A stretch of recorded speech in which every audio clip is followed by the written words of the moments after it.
नमस्कार, मी पंजाब डक. तर शेतकऱ्यासाठी एक महत्त्वाची एक अंदाज देणार आहे, कारण की ज्या भागात अद्यापही पाऊस झालेला नाही त्या शेतकऱ्याला सांगू इच्छितो की तुमच्यासाठी आनंदाची बातमी. आजपासून ते 8 जुलैपर्यंत तुमच्यामध्ये राज्यात सर्वत्र सगळीकडे जोराचा पाऊस पडणार आहे, म्हणून हा अंदाज लक्षात घ्यायचा. म्हणजे आज बऱ्याच भागामध्ये सांगायचं झालं तर विदर्भामध्ये 6-11 जिल्हे, वर्धा, नागपूर, भंडारा, गोंदिया, चंद्रपूर, यवतमाळ, अकोला, वाशिम, हिंगोली, अमरावती, बुलढाणा या आज मात्र बऱ्याच भागामध्ये जिथं पाऊस पडलेला नाही ते भागात देखील पडणार. पण 8 तारखेपर्यंत मात्र सगळीकडे पाऊस पडणार आहे, म्हणून हा अंदाज विदर्भातल्या सर्व शेतकऱ्यांना लक्षात घ्यायचा. 8 तारखेपर्यंत सगळीकडे पाऊस पडेल आणि सगळ्या विदर्भात शेतकऱ्याची पेरणी होणार आहे, म्हणून हे शेतकऱ्यांनी अंदाज लक्षात घ्यायचा. त्याच्यानंतर मराठवाड्याकडे देखील हिंगोली जिल्हा, नांदेड जिल्हा, परभणी जिल्हा, लातूर जिल्हा, धाराशिव जिल्हा, संभाजीनगर, जालना, बीड या विदर्भात परभणी आणि मराठवाड्यातल्या शेतकऱ्याला सांगू इच्छितो की आज देखील दुपारनंतर 3-4च्या नंतर मराठवाड्यामध्ये सगळ्या जिल्ह्यामध्ये जोराचा पाऊस पडणार आहे. दररोज वेगवेगळ्या भागात पडणार आहे. 8 दिवसामध्ये सगळीकडे पडून जाईल. जे वंचित राहिले ते 8 दिवसामध्ये त्या वंचित भागात देखील पाऊस पडेल आणि त्या शेतकऱ्याची पेरणी होणार आहे, म्हणून मराठवाड्यातल्या शेतकऱ्यांनी हा अंदाज लक्षात घ्यायचा. त्याच्यानंतर पश्चिम महाराष्ट्रातल्या शेतकऱ्याला सांगू इच्छितो की 8 दिवसामध्ये तुमच्या इकडे देखील जे भाग सुटलेला त्या सुटलेल्या भागात देखील पाऊस पडणार आहे, म्हणून हे अंदाज लक्षात घ्यायचा. त्याच्यानंतर उत्तर महाराष्ट्राकडे नंदुरबार जिल्हा झालं, धुळे जिल्हा झालं, जळगाव जिल्हा झालं, नाशिक, पुणे ह्या पट्ट्यातल्या सर्व शेतकऱ्याला सांगू इच्छितो तुमच्याकडे देखील म्हणजे आजच दुपारनंतर बऱ्याच ठिकाणी पाऊस जोराचा सुरुवात होणार आहे. पण 8 दिवस मध्ये 8 जुलैपर्यंत मात्र खूप जोरात पाऊस पडणार आहे, म्हणून हा अंदाज लक्षात घ्यायचा. पण राज्यात मात्र ह्या 8 दिवसामध्ये काही ठिकाणी मुसळधार, कुठं अतिमुसळधार, काही ठिकाणी अतिवृष्टी होणार आहे, म्हणून हा अंदाज लक्षात घ्यायचा. मग अतिवृष्टी कुठं होणार, अतिमुसळधार कुठं होणार आहे म्हणून हे तुम्हाला सांगू इच्छितो.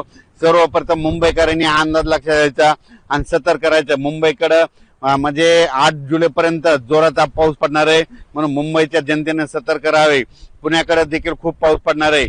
अहिल्यानगर जिल्ह्यात देखील ह्या म्हणजे 8 दिवसामध्ये अतिवृष्टी होईल, काही ठिकाणी मुसळधार पाऊस पडणार आहे.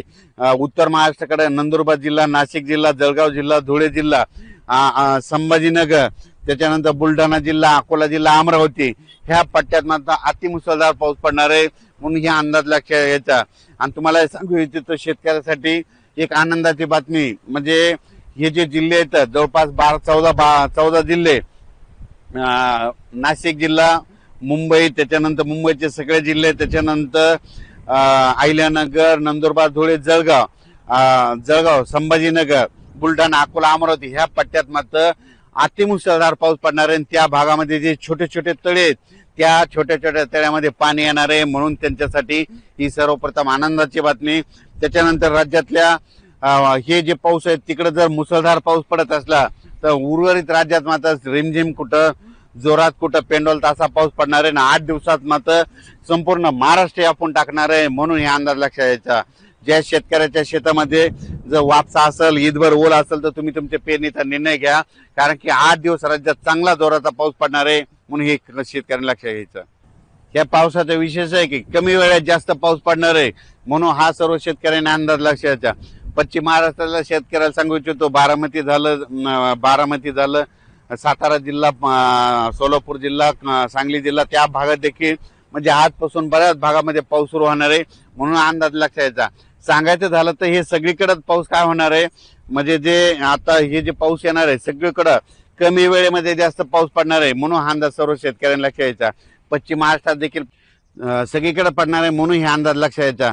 राज्यात मात्र आज 30 तारखेपासून आजच बघा म्हणजे खूप ठिकाणी पावसाला सुरुवात होईल आणि जे भाग निरंक राहिला तिथं देखील पाऊस पडणार आहे, म्हणून त्या शेतकऱ्यांनी घाबरून जाऊ नका, कारण की 8 दिवस तुमच्याकडे सगळीकडेच पाऊस पडणार आहे, सर्व शेतकऱ्याची पेरणी होणार आहे. मी म्हणलो होतो ना 10 जुलै ते 15 जुलैमध्ये जे वंचित राहिलेले सर्व शेतकऱ्याच्या पेरण्या होतील, कारण की 8 तारखेपर्यंत सगळीकडे पाऊस पडणार आहे, तोपर्यंत वापसा होतच नाही, मग सगळ्या शेतकऱ्याच्या पेरण्या 10 ते 15 मध्ये होऊन जातील, म्हणून हे सर्व शेतकऱ्यांनी लक्षात घ्यायचं.